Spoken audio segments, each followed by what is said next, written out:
सदाशिवसमारम्भां शङ्कराचार्यमध्यमाम् अस्मदाचार्यपर्यन्तां वन्दे गुरुपरम्परां।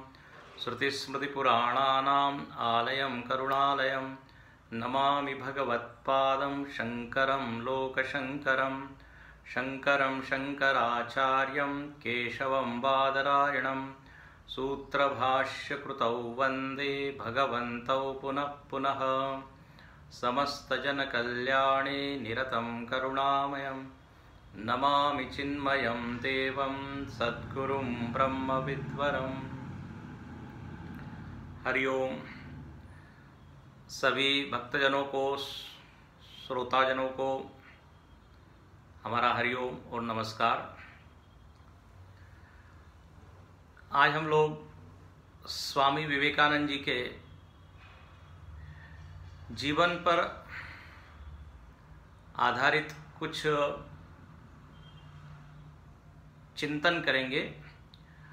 मुझको बड़ी खुशी है कि पिछले कई दिनों से आप लोग स्वामी जी के चरित्र का चिंतन कर रहे हैं और उनके व्यक्तित्व के अलग अलग आयाम, ऑल एस्पेक्ट्स, डिफरेंट एस्पेक्ट्स, उसके ऊपर आप लोगों ने विचार किया है। आज हम लोग स्वामी विवेकानंद जी के ज्ञान पक्ष के ऊपर चिंतन करेंगे। यदि अपने भारत भूमि को हम देखें तो भारत भूमि में समय समय पर एक एक विभूति का अवतार हुआ है। चाहे उत्तर भारत हो, दक्षिण भारत हो, पूर्व हो, पश्चिम हो, हर दिशा से कोई न कोई संत समय समय पर आए हैं और उन्होंने समाज को जगाया है, समाज का उद्धार किया है। स्वामी विवेकानंद जी भी उन्हीं महात्माओं की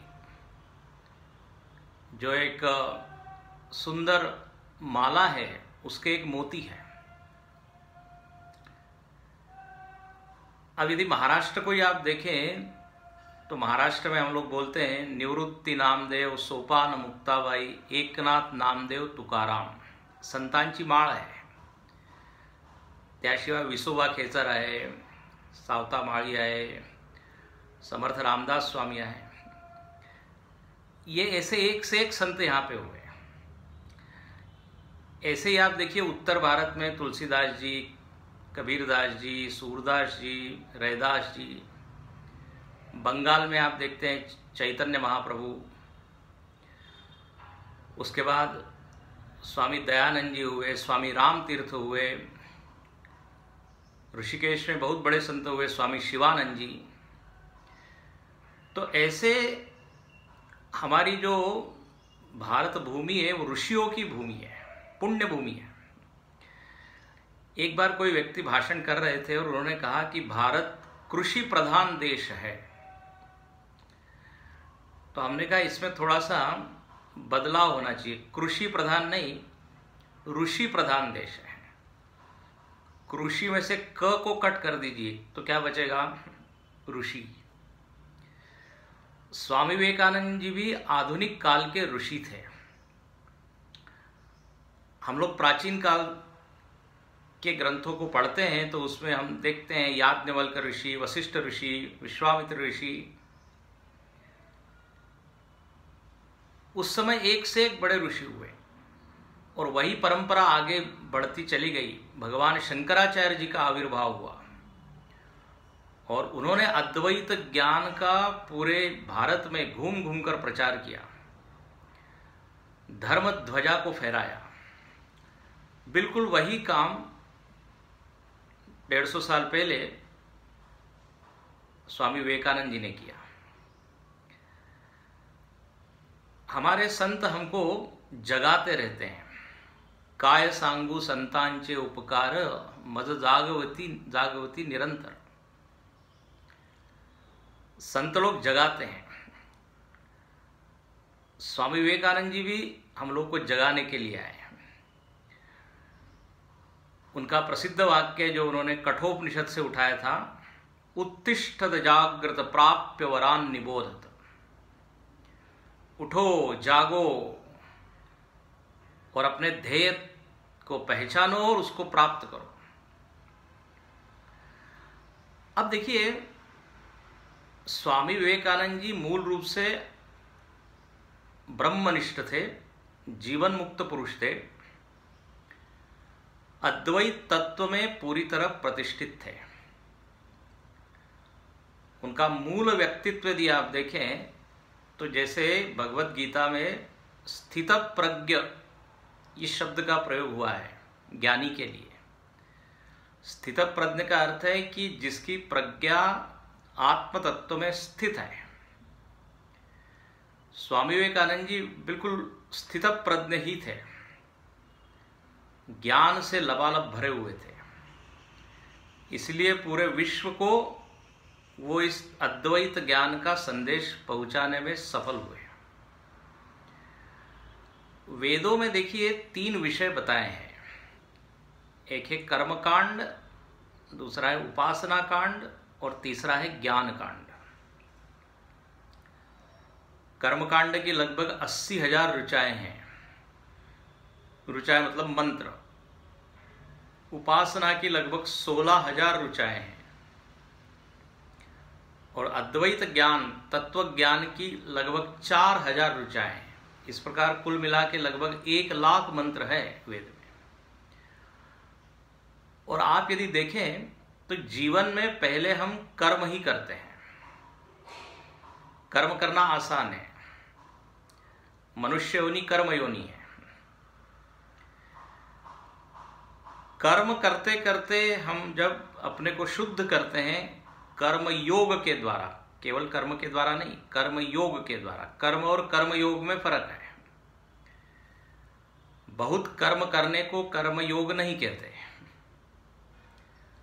जब हम मानव सेवा को माधव सेवा समझते हैं तब वो कर्म कर्मयोग बनता है। तो शिव भावे जीव सेवा मराठीमध्ये आपण म्हणतो। तो कर्मयोग से हमारे मन का वातावरण सुंदर होता है, राग द्वेष कम होते हैं और व्यक्ति में भगवान के प्रति प्रेम बढ़ता है। तो वो उपासना के मार्ग में प्रविष्ट होता है, भगवान से थोड़ा और नजदीक आता है। भक्ति का परिणाम यह होता है कि वो और अधिक तत्व के निकट आता है और ज्ञान का अधिकारी होता है। कर्मयोग और भक्ति योग से वो अपने आप को सजा लेता है, अपने अंतःकरण का श्रृंगार करता है, उत्तम गुणों से अपने मन को परिपूर्ण कर लेता है और फिर वो ज्ञान योग का अधिकारी होता है। स्वामी विवेकानंद जी के जीवन को देखें तो ये बिल्कुल स्पष्ट होता है कि स्वामी विवेकानंद जी बचपन से ही अनेक दिव्य गुणों को लेके अवतरित हुए थे। सारे उत्तम गुण उनमें थे। उनके भीतर भगवान को पाने की, देखने की बहुत तीव्र इच्छा रहती थी। इसलिए बचपन का उनका किस्सा है कि उनकी माताजी जब उनको रामायण सुनाती थी, हनुमान जी की कथा सुनाती थी, तो वो कहते थे हनुमान जी को मैं देख सकता हूं क्या? हनुमान जी के प्रति विशेष आकर्षण। हनुमान जी कहाँ मिलेंगे? और उन्होंने सुना कि हनुमान जी केले के जो पेड़ है वहां पे मिलेंगे। तो बोले वहां पे मैं यदि जाऊं तो दिखेंगे क्या? 1-2 बार गए भी, मिले नहीं। तो उनको माताजी ने बताया, देखिए हनुमान जी राम जी का काम करते हैं तो बड़े व्यस्त होते हैं, जब उनको राम जी के काम से फुर्सत मिलेगी तो जरूर मिलेंगे। बचपन से ही उनके भीतर देखिए ये संस्कार माताजी ने भी डाला, घर के परिवार के लोगों ने भी डाला, दादी जी इत्यादि। तो उनके मन में ये भगवत तत्व को पहचानने की, जानने की इच्छा हमेशा से। और आप सब लोगों को जानते हो, सब लोगों से ही पूछते थे कि क्या आपने भगवान को देखा है क्या। जब देवेंद्रनाथ ठाकुर से उन्होंने पूछा कि आपने भगवान को देखा है क्या, आप भगवान को दिखा सकते हैं क्या, उन्होंने कहा हमने तो नहीं देखा है, लेकिन तुम्हारी आंखों में मुझको एक योगी का दर्शन होता है। एक योगी के जैसे नेत्र वैसे तुम्हारे हैं, तो निश्चित ही तुमको दर्शन होगा आगे। रामकृष्ण परमहंस तो उनको यही कहते थे कि ये सप्त ऋषि में से एक है, खुला बोलते थे। तो ज्ञान के लिए आवश्यक जो गुण है वो उनमें थे। अभी हम मराठी में प्रवचन एक हमारी चल रही है दासबोध के ऊपर, उत्तम गुण निरूपण। तो जब मैं वो पढ़ रहा था तो मुझको विवेकानंद जी का ही सारा याद आ रहा था, क्योंकि जो जो उसमें लिखा है वो विवेकानंद जी के जीवन में घटित हुआ है। समर्थ रामदास स्वामी ने लिखा है कि उत्तम गुण घ्यावे ते बहुतास सांगावे, वर्तल्या विण बोलावे ते शब्द मिथ्या। वो कहते हैं कि उत्तम गुण व्यक्ति को बढ़ाना चाहिए और सब लोगों को बताना चाहिए, और केवल बताना नहीं चाहिए, उसको जीना चाहिए। आधी केले मग सांगितले, ये जो समर्थ रामदास स्वामी का सूत्र है वो स्वामी विवेकानंद जी के जीवन में घटता है। केवल मिथ्या भाषण नहीं है, केवल शाब्दिक चर्चा नहीं है, तो उन्होंने जी के दिखाया है। वैराग्य क्या है, साहस क्या है, मुमुक्षा क्या है। और स्वामी विवेकानंद जी इस समाज के एक बड़े सुंदर आभूषण थे। जैसे समर्थ रामदास स्वामी कहते हैं कि उत्तम गुणी श्रृंगारला, ज्ञान वैराग्य शोभला, सर्व आर्जव तयाला काय उणे। बोले जो बड़े लोग होते हैं वो अपना श्रृंगार उत्तम गुणों से करते हैं, वो आभूषणों से और सुंदर वस्त्र से नहीं। स्वामी विवेकानंद जी में ये सारे गुण थे। अमेरिका में जब वो किसी ने उनको कहा, आपने तो किस्सा सुना होगा, आपके प्रवचनों में भी ये विषय आया होगा, जब उनको देखा किसी ने लाल पगड़ी पहनी हुई है, लाल भगवे कपड़े पहने हैं, हंस रहे थे लोग। बोले he doesn't have sense of how to dress, how to wear a nice dress. तो किसी ने कहा कि आपको हम एक टेलर के पास और नाई के पास ले जाएंगे, तो वो आपको जेंटलमैन बना देगा।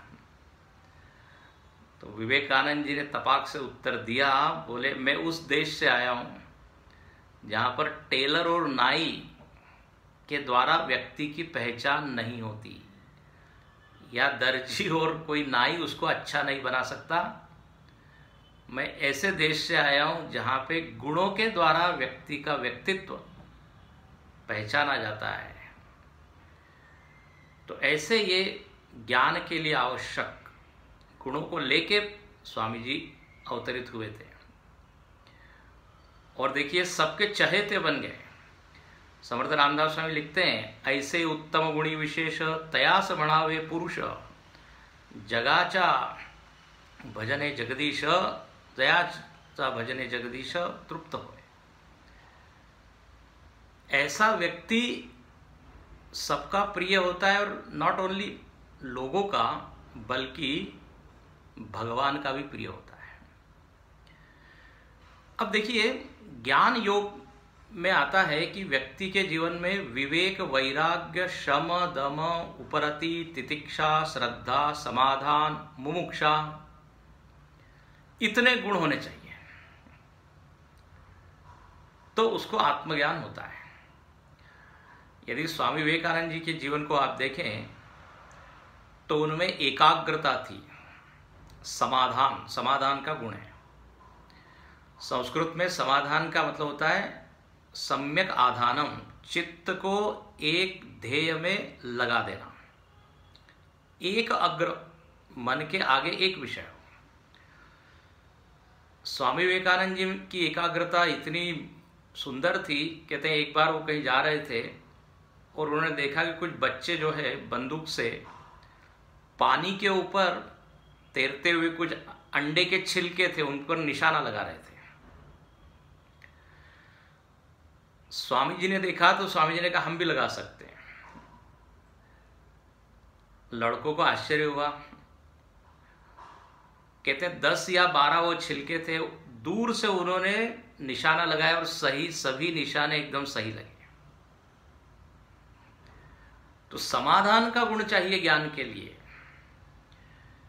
क्योंकि ज्ञान में चिंतन है और चिंतन के लिए चित्त की एकाग्रता चाहिए।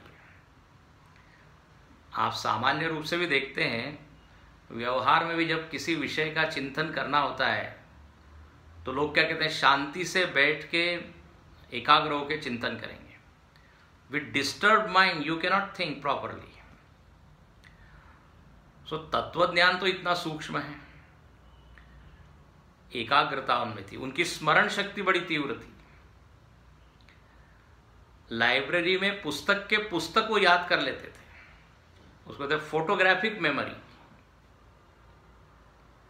जैसे फोटो को आप प्रिंट करते हैं तो रील पे पूरा के पूरा छप जाता है, ऐसे वो पूरे किताब के किताब याद कर लेते थे।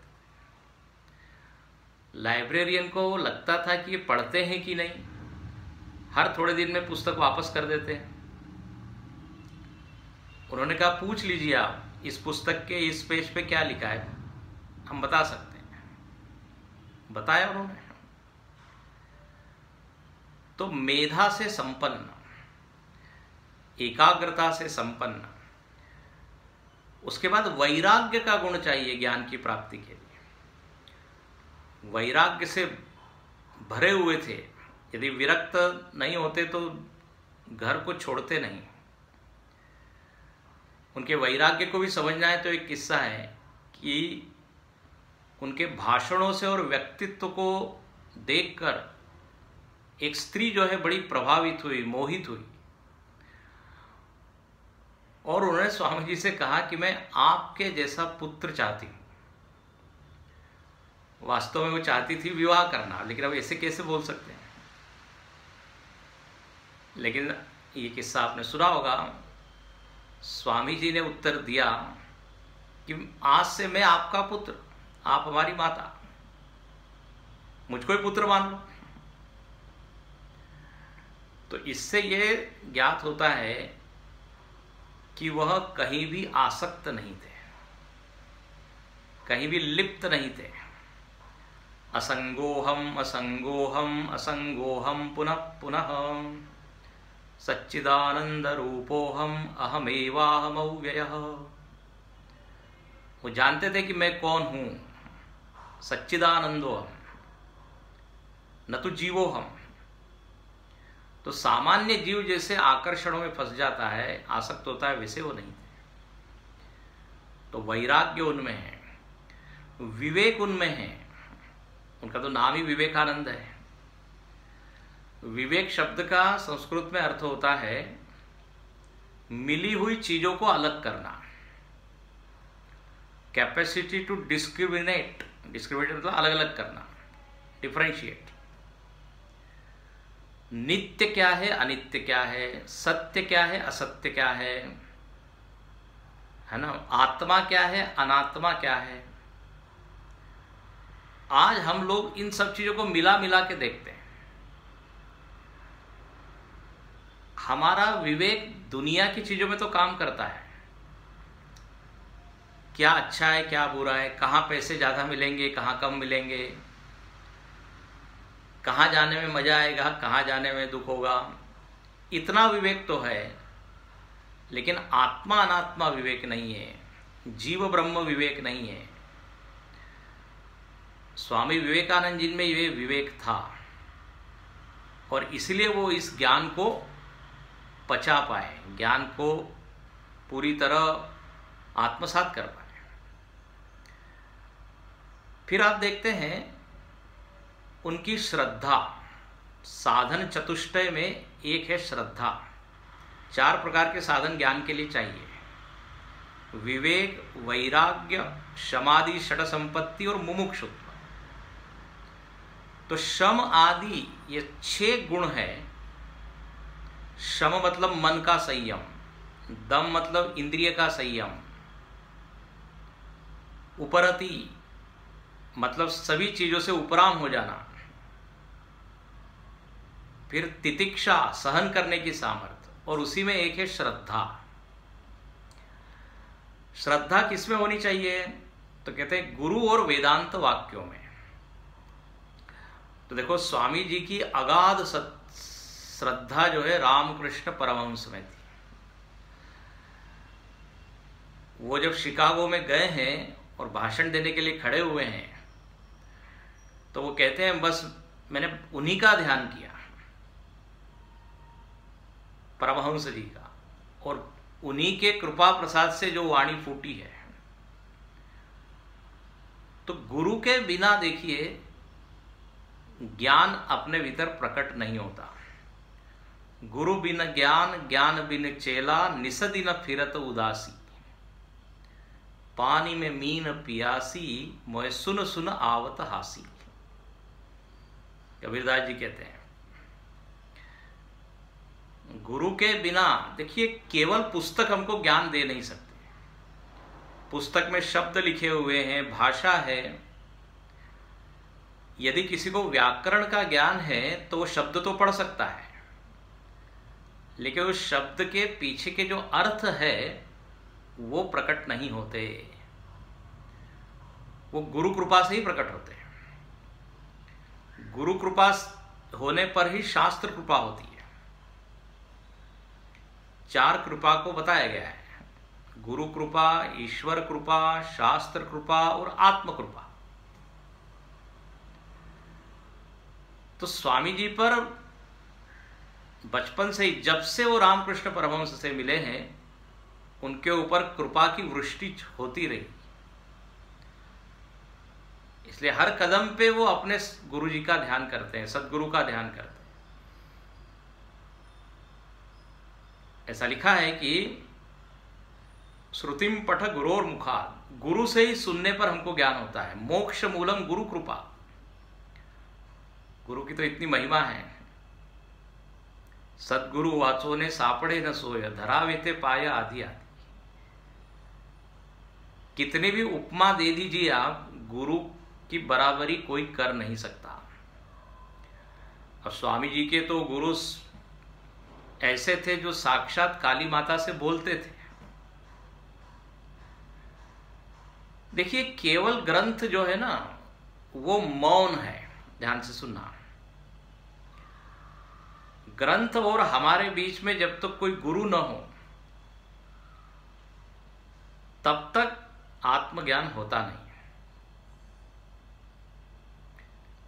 तो स्वामी जी में अपने गुरु के प्रति अगाध श्रद्धा थी। श्रद्धा का अर्थ होता है श्रद्धत्ते इति श्रद्धा, जो सत्य को धारण करा दे, सत्य तक पहुंचा दे, वो है श्रद्धा। यदि हमारे पास दूसरे कोई गुण नहीं है, विवेक नहीं है, शमदम नहीं है, तितिक्षा नहीं है, लेकिन यदि श्रद्धा है गुरु के ऊपर, शास्त्र के ऊपर, ईश्वर पर, तो अपने आप मार्ग खुलता जाता है। अपने आप हम आगे बढ़ते जाते हैं। और ये हम स्वामी जी के जीवन में हम देखते हैं। तो श्रद्धा का एक जबरदस्त गुण, अटूट श्रद्धा। देखो श्रद्धा के आगे लगा रहता है अटूट। अटूट मतलब जो टूटे नहीं। हम लोगों की श्रद्धा कम ज्यादा होती है। इच्छा पूरी हो गई तो श्रद्धा बढ़ गई, इच्छा पूरी नहीं हुई तो श्रद्धा टूट गई। स्वामी जी की श्रद्धा एक अनिष्ट हमेशा बनी रही। स्वामी जी ने बहुत सहन भी किया। एक गुण है तितिक्षा, शम दम उपरति तितिक्षा। तितिक्षा का अर्थ होता है सहनम सर्व दुखानाम अप्रतीकार पूर्वकम चिंता विलाप रहितम सा तितिक्षा निगद्यते। प्रतिकूल परिस्थितियों को बिना रोए, बिना शिकायत किए सहन करना, इसको कहते हैं तितिक्षा। स्वामी जी के जीवन में हम देखते हैं, जब वो अमेरिका में गए हैं तो उनको इतने कष्ट सहन करने पड़े। उनका बैग ही चोरी हो गया, फिर जो पत्र दिया था वो पत्र ही कहीं खो गया, कभी उनको भोजन नहीं मिला, मालगाड़ी में बैठकर उन्होंने रात बिताई, ऐसा वर्णन है। शिकागो की ठंड, भारत में तो उतनी ठंड पड़ती नहीं है, तो ऐसे सारे प्रतिकूल वातावरण में रहने के लिए तितिक्षा बहुत चाहिए। अप्रतिकार पूर्वक, बिना रोए, बिना उससे भागे। तो स्वामी जी ने अपने आप को ऐसा तैयार किया था, बोले कुछ भी हो जाए हम सहन करेंगे। तो तितिक्षा है, श्रद्धा है, वैराग्य है, शमदम उनमें है, संयम है। फिर मुमुक्षा, मुमुक्षा मतलब मोक्षों में भूयाद इति इच्छा, मुझको मोक्ष चाहिए। वेदांत की भाषा में मोक्ष हम बोलेंगे, भक्ति की भाषा में भगवत दर्शन। तो स्वामी जी के बारे में सब लोग जानते हैं, दर्शन करना चाहते थे। दरस बिन दुख न लागे नयन, संत लोग कहते हैं, बसो मोरे नयन न में नंदलाल,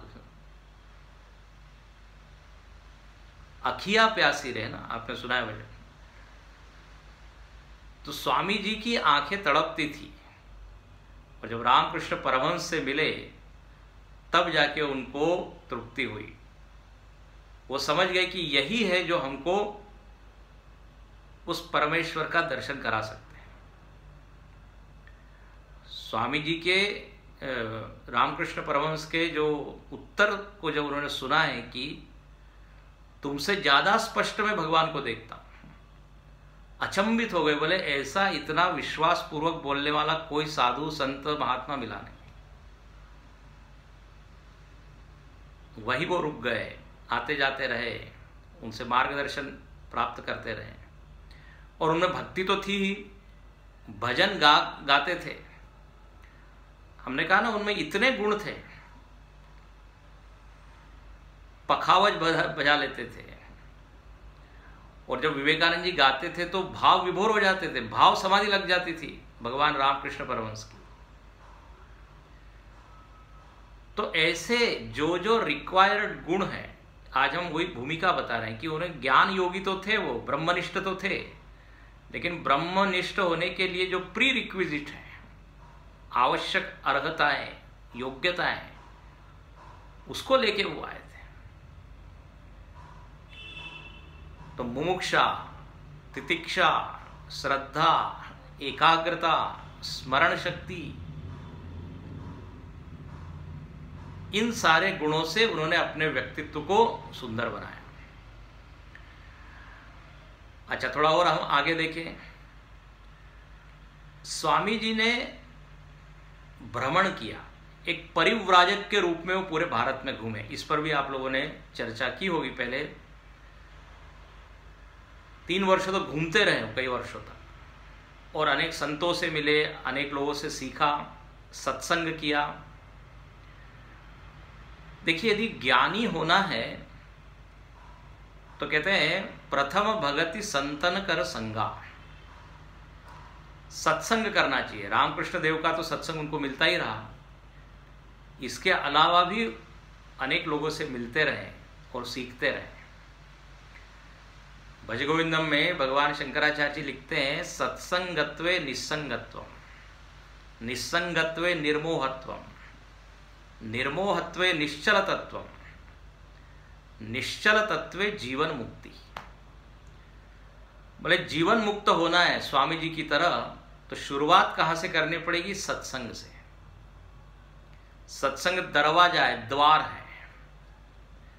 सत्संग में हम बैठते हैं तो ब्रह्म क्या है, आत्मा क्या है, ये हम सुनते हैं, नहीं तो हमको आता पता ही नहीं होता इसका। तो सुन सुनकर स्वामी जी के मन में तीव्र इच्छा होती गई। उनको नौकरी की भी तलाश थी, कुछ दिन नौकरी के तलाश में घूमे, लेकिन उनको नौकरी मिली नहीं। तो भगवान रामकृष्ण देव के पास वो गए, उन्होंने कहा आप माता जी से मांग लीजिए। ये भी आपने सुना होगा। लेकिन विवेकानंद जी जब माता जी के पास गए, काली माता के पास, तो क्या मांगा उन्होंने? वैराग्य दीजिए, ज्ञान दीजिए, भक्ति दीजिए। जब भगवान रामकृष्ण देव ने पूछा मांग लिया तुमने? नौकरी चाहिए थी, पैसे की जरूरत थी तुमको? बोले नहीं, मैं नहीं मांग पाया। तो दूसरी बार भेजा, फिर भी वही ज्ञान दीजिए, भक्ति दीजिए, वैराग्य दीजिए। तीसरी बार भेजा फिर। इससे क्या सिद्ध होता है कि उनको संसार में रुचि नहीं रह गई थी। हालांकि वो सांसारिक जीवन में भी बड़े सफल हो सकते थे, बड़े अच्छे बोलते थे, बचपन से सारे खेल खेलते थे, फुटबॉल, क्रिकेट, अच्छे तैराक थे। मतलब देखो, लौकिक जगत में ये सब गुण यदि हो तो वो व्यक्ति आगे बढ़ जाता है। इतने सब गुण होने पर भी उन्होंने मांगा क्या? वैराग्य, ज्ञान। और इसीलिए देवी माँ काली माता की कृपा उन पर हुई और जो है वो ज्ञान से संपन्न हो गए। अच्छा, कौन सा ज्ञान उन्होंने प्राप्त किया? तो देखो, ज्ञान दो प्रकार के, एक को कहते हैं पराविद्या, एक को कहते हैं अपराविद्या। विद्या शब्द का अर्थ होता है सा विद्या या विमुक्त है, जो व्यक्ति को मुक्त करे वही विद्या है। तो स्वामी जी ने कहा कि जो मुक्ति देने वाली विद्या है उसी को हासिल करना चाहिए, बंधन वाली क्यों? बंधन तो किसी को प्रिय नहीं है। तो जो परा विद्या है ये आत्मविद्या है, ये व्यक्ति को मुक्त करती है, क्योंकि आत्मस्वरूप का ज्ञान ये कराने वाली विद्या है। तरति शोकम आत्मविद। आत्मविद लोग शोक के परे चले जाते हैं। हम सब लोग भी शोक के परे जाना चाहते हैं ना। वो एक संत बड़ा अच्छा कहते थे, बोले जैसे अपनी गाड़ियां होती है शॉक प्रूफ, उसमें वो झटके लगते नहीं है, स्प्रिंग प्रॉपर हो तो शॉक प्रूफ गाड़ियां होती हैं। ऐसे ही वो कहते थे अपने जीवन को हम शोक प्रूफ बनाना चाहते हैं, कि शोक आए लेकिन हम उससे क्या प्रभावित न हुए।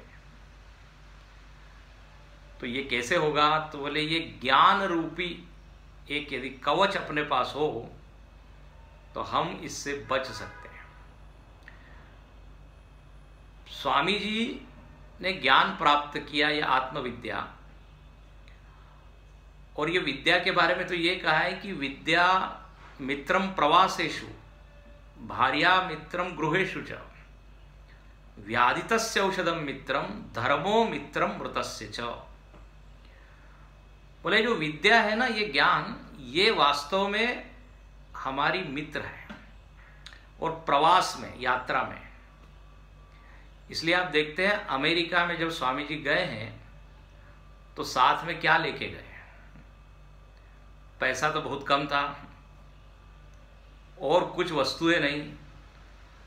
जो मेन चीज थी, मुख्य चीज थी जो वो लेके गए, वो है ज्ञान। और उस ज्ञान के बल पर ही उन्होंने पूरे अमेरिका के लोगों का दिल जीता। जब वो सर्वधर्म परिषद प्रारंभ हुई नहीं थी, उसके पहले ही वो पहुंच गए थे। जिस दिनांक को शुरू होने वाली थी, 3 महीने टल गई, तो 3 महीने उनको वैसे ही रहना पड़ा। बॉस्टन वगैरह, हाँ, शिकागो के पास जो शहर है, तो जो छोटे मोटे गांव थे वहां जाके वो बोलते थे, प्रवचन करते थे। तो एक विद्वान प्रोफेसर ने कहा कि इनको तो शिकागो में वहां बोलना चाहिए। तब सारी व्यवस्था हो के वो वहां पे गए हैं। आगे तो आप जानते ही हैं। कहने का अर्थ क्या है? उन्होंने ज्ञान से ही लोगों को प्रभावित किया। ऐसा कहा है, विद्या धनम सर्वधन प्रधानम, विद्या गुरुणाम गुरु, प्रच्छन्न गुप्तम धनम। विद्या जो है गुप्त धन है, दिखता नहीं है। स्वामी जी को तो लोगों ने पहले तो पहचाना नहीं, कभी नाम सुना नहीं लोगों ने, लेकिन जब उनका ज्ञान वहां प्रकट हुआ तब तो इतने उनके भाषण हुए हैं। विवेकानंद साहित्य के नाम से जो 10 खंड है उसमें आप देखिए, ब्रह्म क्या है, माया क्या है, आत्मा क्या है, इन सारे आध्यात्मिक जो विषय थे उनके ऊपर उन्होंने खूब प्रवचन दिए विद्वानों के बीच में। क्योंकि विद्वान एवं जानाति विद्वज्जन परिश्रमा, विद्वान की पहचान विद्वान ही कर सकता है। इसलिए कल के भाषण में भी शायद आपने सुना ना, जब स्वामी जी बिल्कुल अंतिम दिन अपने आप से बोल रहे थे, क्या बोल रहे थे, बोले इस विवेकानंद को समझने के लिए एक और विवेकानंद को जन्म लेना पड़ेगा। तो जो गुणी लोग हैं, विद्वान लोग हैं, वही विद्वान को जान सकते हैं। तो पूरा अमेरिका आश्चर्यचकित रह गया। तो ज्ञान का तेज उनमें दिखा। अच्छा, उसके बाद जब भारत में आए हैं तब तो फिर पूरे भारत में उनका प्रचार प्रसार हुआ। ये भी हम लोग देखते हैं, जब कोई विदेश से चीज आती है तो उस पर थोड़ी ज्यादा हमारी महिमा बुद्धि हो जाती है। तो पहले तो उतना पहचाना नहीं लोगों ने, लेकिन बाद में स्वामी जी को पहचाना। और फिर स्वामी जी ने, आप जानते हैं, रामकृष्ण मठ बनाया है। देखिए गुरु के प्रति कितनी निष्ठा। उन्होंने विवेकानंद मठ नाम नहीं दिया, रामकृष्ण मठ। और उन्होंने, कल हम थोड़ा सा इसके ऊपर विचार करेंगे कि यह आत्मज्ञान का स्वरूप क्या है, और आत्मज्ञान के बाद उन्होंने सेवा किस प्रकार की। गीता में एक शब्द आता है लोक संग्रह। लोक संग्रह मतलब लोगों तक इस ज्ञान को फैलाना और उनका कल्याण करना। स्वामी जी ने बहुत किया, क्योंकि रामकृष्ण परमहंस देव जो थे उन्हीं की आज्ञा थी कि तुम केवल अपनी मुक्ति के लिए प्रयत्न मत करो, पूरे समाज को उठाओ, समाज का कल्याण करो। एक वट वृक्ष की तरह तुम सबको छाया दो। तो उन्होंने ज्ञान अपने पास नहीं रखा, सबको बांटा। वो खुद ही कहते थे कि अन्नदान, वस्त्रदान और विद्यादान, इसमें विद्यादान महत है। अन्नदानम महत्दानम, विद्यादानम अतः परम, अन्नेन क्षणिका तृप्ति। अन्न से तो थोड़ी तृप्ति होगी, लेकिन विद्या से तो उसका जीवन बदल सकता है। इसलिए वो कहते थे कि मुझको 100 नचिकेता आप दे दीजिए, 100 अच्छे युवक, पूरे समाज को हम बदल देंगे। तो उन्होंने केवल अपनी मुक्ति के लिए प्रयत्न नहीं किया, ज्ञान अपने पास ही नहीं रखा, सबको दिया। इसलिए जो समर्थ रामदास स्वामी जी का सूत्र है कि जे जे आपणासी ठावे ते ते इतरांसी सांगावे, शहाणे करून सोडावे सकळ जन, ये उन्होंने किया। हम देखते हैं शंकराचार्य जी, समर्थ रामदास स्वामी, विवेकानंद जी, बिल्कुल एक ही लाइन में, एक ही तरह की सोच है। आत्मोद्धार और जगत का हित, जगत कल्याण, दोनों होना चाहिए। समर्थ रामदास स्वामी जी ने भी समाज की संगठना की, राष्ट्र को जगाया। विवेकानंद जी के जीवन में भी यही दिखता है। चाहे तो विवेकानंद जी गुफा में बैठ सकते थे, हिमालय में जा सकते थे, लेकिन उन्होंने इस ज्ञान की ज्योति सबके भीतर जगाई। उन्होंने सर्वभूत हिते रता, इस सिद्धांत को दिया। और उन्होंने भारत की गरीबी देखी तो कहा कि इस गरीबी को दूर करना पड़ेगा, क्योंकि भूखे पेट भजन न होए। मराठी में कहते हैं ना, आधी पोटोबा म विठोबा। उसके लिए पैसे की जरूरत है। तो अमेरिका में जाने का एक और उद्देश्य था, धन। वो कहते थे कि ईस्ट और वेस्ट दोनों यदि मिल जाए, पश्चिम से हमको क्या चाहिए, तो बोले उनकी जो टेक्नोलॉजी है, विज्ञान है, वो हमको मिले, और हमारा अध्यात्म, इन दोनों का यदि संयोग हो जाए तो बेस्ट है। तो ये उन्होंने प्रयत्न किया, और केवल अपने लिए ही उन्होंने क्या कहते हैं मोक्ष के लिए प्रयत्न नहीं किया, तो सब लोगों का मोक्ष। इसलिए वो तो कहते थे कि वही व्यक्ति जीता है जो सबके लिए जीता है। They are living who are living for others, rest are more dead than dead. तो ऐसा उनका व्यापक दृष्टिकोण था। ज्ञान को उन्होंने संकुचित नहीं रखा। अब उस तत्व ज्ञान, जो ब्रह्म ज्ञान उनको प्राप्त हुआ है, जिसका उन्होंने प्रचार किया, भाषण दिया, वो क्या है, उसके ऊपर हम विचार कल करेंगे कि ये ज्ञान योग है क्या। आज हमने ये चर्चा की कि उस ज्ञान के लिए क्या क्या गुण चाहिए, और स्वामी जी में वो सारे गुण थे। स्वामी जी ने उसको पचाया, उसको आत्मसात किया, और फिर लोगों में बांटा। ज्ञान की ऐसी विशेषता है कि जितना आप बांटोगे उतना बढ़ते जाएगा। जैसे मीराबाई भक्ति के बारे में कहती है, पायो जी मैंने राम रतन धन पायो, खर्च न कूटे वाको चोर न लूटे, दिन दिन बढ़त सवायो। प्रेम है, भक्ति है, ज्ञान है, गुण है, ये चीजें ऐसी है, बांटने से बढ़ती है। तो विवेकानंद जी के मन में ये था, पूरा राष्ट्र को इस तमोगुण से उठाना है, तो सबको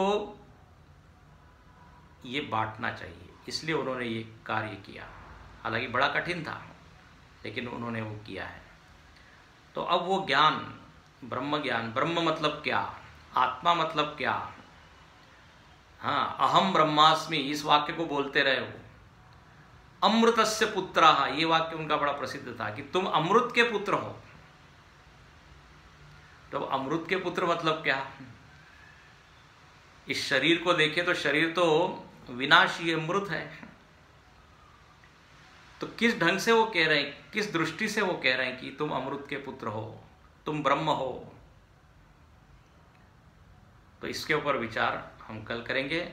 आज हम यहीं रुकते हैं। सबको हरि ओम, धन्यवाद। ओम पूर्णमदः पूर्णमिदं पूर्णात् पूर्णमुदच्यते पूर्णस्य पूर्णमादाय पूर्णमेवावशिष्यते। ओम शांति शांति शांति। हरि ओम। श्री गुरुभ्यो नमः। हरि ओम।